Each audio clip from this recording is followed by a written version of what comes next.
História dos meus mais antigos antepassados de quem muito me orgulho descender. 12 de dezembro de 1098.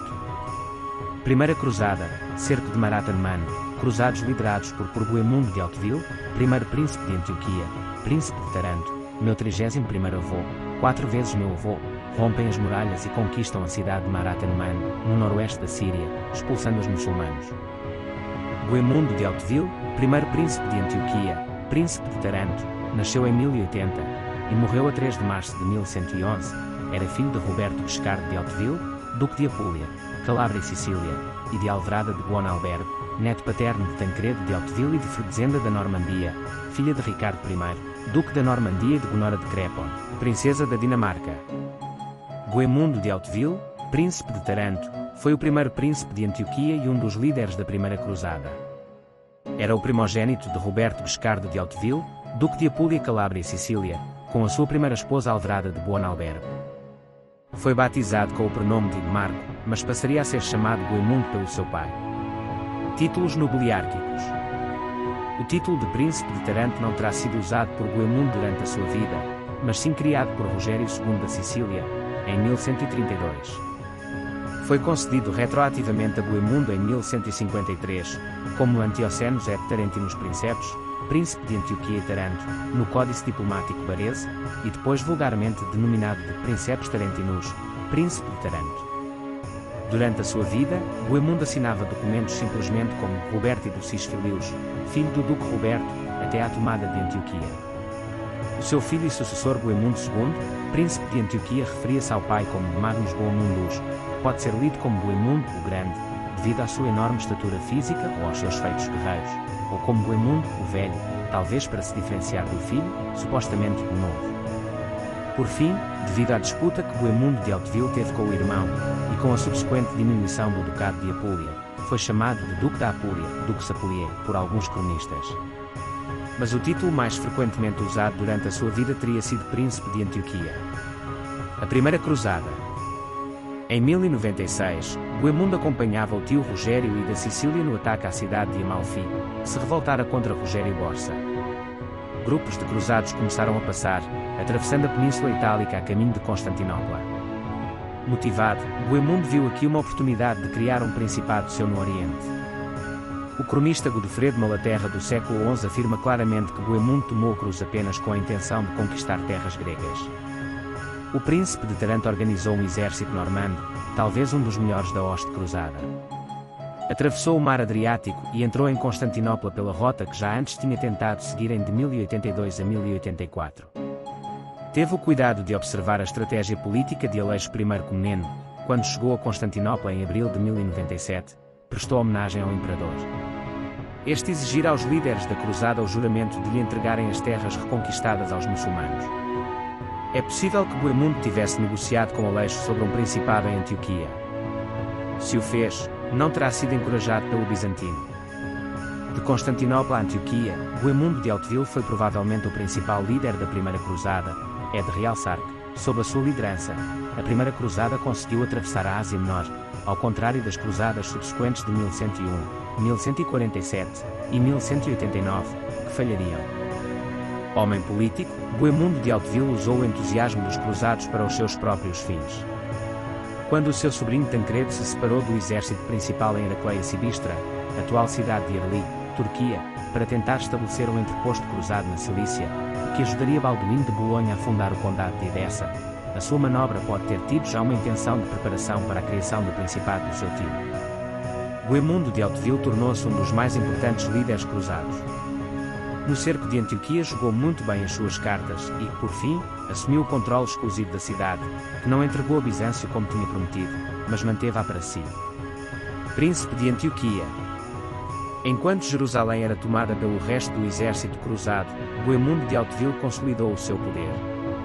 Um infeliz incidente que lhe aconteceu, ficando cativo durante 3 anos pelo sultão de Mossul, quase arruinava as suas ambições.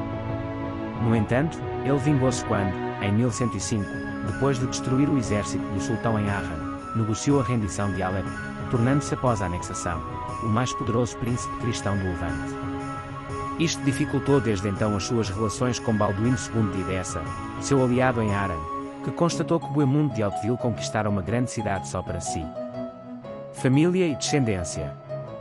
Do casamento entre Bohemundo de Hauteville, primeiro príncipe de Antioquia e príncipe de Taranto com Constança, princesa de França, minha 31ª avó, 4 vezes minha avó, filha de Filipe I, rei de França e de Berta da Holanda, nasceu.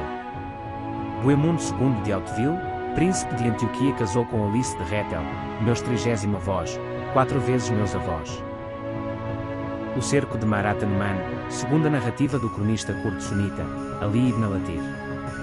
O cerco de Marath-Numan ocorreu durante a Primeira Cruzada, no dia 12 de dezembro de 1098, opondo os cruzados à cidade muçulmana de Marath-Numan, na atual Síria, sob o domínio do Califado Fatímida. Uma ação militar de importância menor, ganhou uma importância particular devido aos relatos de excessos dos cruzados, que incluíram o massacre da população, permanecendo um episódio marcante na memória muçulmana. Antecedentes. Depois de concluído o cerco de Antioquia, que resultou num extremar da violência dos cruzados face aos muçulmanos. Ineficazes na avaliação e proteção das linhas de provisões, os peregrinos sofriam com a fome generalizada e a falta de equipamento adequado. O recurso para a obtenção destes bens foi a pilhagem dos arredores de Antioquia, que aumentaria com a chegada do inverno. Em julho de 1098, Raimundo de Pilet, um cavaleiro do exército de Raimundo IV de Toulouse, liderara uma expedição contra Marath-Numan, uma cidade importante na estrada em direção a Damasco. Este contingente enfrentou a muito maior guarnição muçulmana na cidade e foi completamente devastado, sofrendo muitas baixas. Durante o resto do verão, os cruzados continuaram uma lenta marcha em direção a sul, conquistando várias pequenas povoações. O cerco. No final do mês de novembro, milhares de cruzados começaram a cercar Marath-Numan. Com a aproximação do inverno e a falta de provisões, os cristãos não queriam que se tornasse num cerco demorado, mas as defesas da cidade, que incluíam um fosso profundo e fortes muralhas, revelaram-se difíceis de ultrapassar. Inicialmente pouco preocupados, devido à derrota que tinham infligido anteriormente aos invasores, os defensores da cidade, na sua maioria uma milícia urbana e cidadãos sem experiência em batalha, conseguiram repelir os ataques durante cerca de 2 semanas. Entretanto, os cruzados construíram uma torre de cerco, o que lhes permitiu ultrapassar as muralhas ao mesmo tempo que um grupo de cavaleiros escalava os muros não defendidos do outro lado da cidade. A 11 de dezembro de 1098 os cruzados ocuparam as muralhas e os muçulmanos retiraram para o interior da cidade. Todos se prepararam para aguardar o amanhecer antes de voltar a atacar. O massacre. Na manhã de 12 de dezembro de 1098, a guarnição da cidade negociou com Bohemundo de Hauteville e obteve a promessa de um salvo-conduto se optasse pela rendição.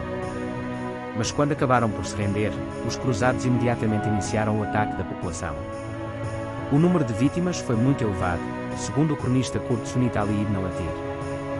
Bohemundo de Hauteville tomou o controle das muralhas e torres, enquanto Raimundo IV de Toulouse controlava o interior da cidade, continuando a longa disputa desde o cerco de Antioquia sobre quem governaria estes territórios conquistados. Marath-Numan não era uma cidade rica, como os cruzados pensavam, e a grave falta de alimentos fez-se sentir durante o mês de dezembro. Desgostados com a disputa política entre os dois príncipes, a maioria dos peregrinos desejava continuar, o mais depressa possível, a marcha em direção a Jerusalém. Mas enquanto os seus líderes atrasavam a cruzada e negociavam em Antioquia, alguns cruzados, vítimas da fome, recorreram ao canibalismo, alimentando-se dos cadáveres dos muçulmanos. Um ano depois, um dos comandantes cruzados escreveria ao Papa Urbano II, explicando que as suas ações foram motivadas pela extrema escassez de alimentos. Uma terrível fome atormentou o exército em Maarra, e impôs a cruel necessidade de se alimentar dos corpos dos sarracenos.